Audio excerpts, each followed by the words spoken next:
6:55 time now for our Sunrise Smart Start. Representative John Lewis will lie in state in the U.S. Capitol in Washington, D.C. today. A horse-drawn carriage brought Lewis's casket across the famous bridge in Selma, Alabama yesterday. You see the video here. A funeral will be held Thursday at the Ebenezer Baptist Church. Even with a lower number of COVID-19 hospitalizations, the economic hardships the state is facing is putting people in dire financial situations. Across the country, states have lost billions in revenue and spent billions fighting the COVID pandemic. Governor Cuomo now says it's time for the federal government to step up financially. It's down to the wire this week for another massive financial relief package. The Democratic-controlled House wants to extend the current aid package through the rest of the year. Top White House officials say another round of stimulus checks will be on the way. The Treasury Secretary says a Republican bill will be introduced today that will include a one-time payment of $1,200 for many Americans. Well, by the end of this week, school districts must submit their reopening plans to the state. But according to state guidelines, it suggests students who are medically vulnerable or live with adults in high-risk groups to attend school remotely. It is also suggesting schools take extra precaution and attention for students with special needs or students who are medically fragile. The Monroe County Democratic Committee recommending Jackie Ortiz become the next Democratic Commissioner of the Board of Elections. Ortiz announced her candidacy for the position earlier this month. She would be the first Latinx person to hold the office. The selection of Ortiz will now go to a vote of the Monroe County Legislature.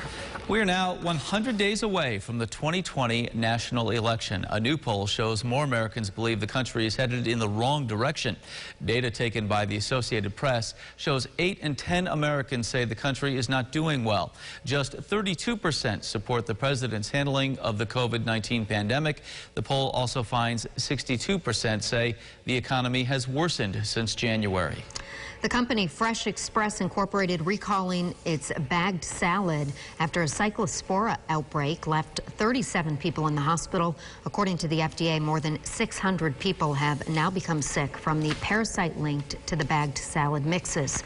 The FDA says there are cyclospora cases from the salad in 11 states, including here in New York State. No deaths have been reported.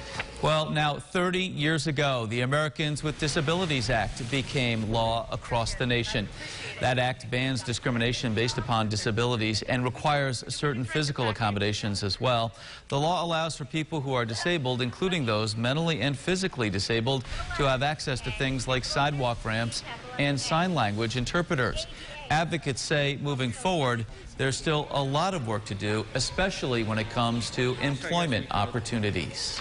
Well, another hot day ahead. Josh Nichols joining us now with a look at the details. Good morning. Yeah, good morning, Leah. Good morning, Mark. Heat advisories are going up at midday, and they'll be with us through this evening, as at times it will feel like it's in the middle 90s here early this afternoon. And I do think we will hit 90 in Rochester. It would be the 11th such occurrence of that kind of high temperature officially at the airport. And by the way, if the month were to end today, it would end up being the second hottest July in Rochester weather history.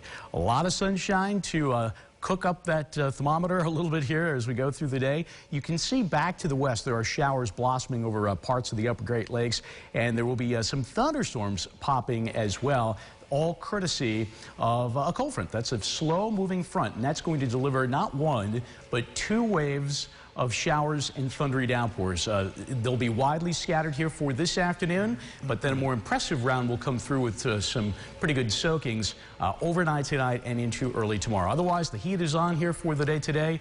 Again, your top temp right around 90 degrees. Keep an eye to the sky and just stay cool. All right, we'll do that. Thank you so much. And thank you for watching News 8 at Sunrise. Our next update coming up in 25 minutes. CBS This Morning starts right now. Be safe and have a great Monday.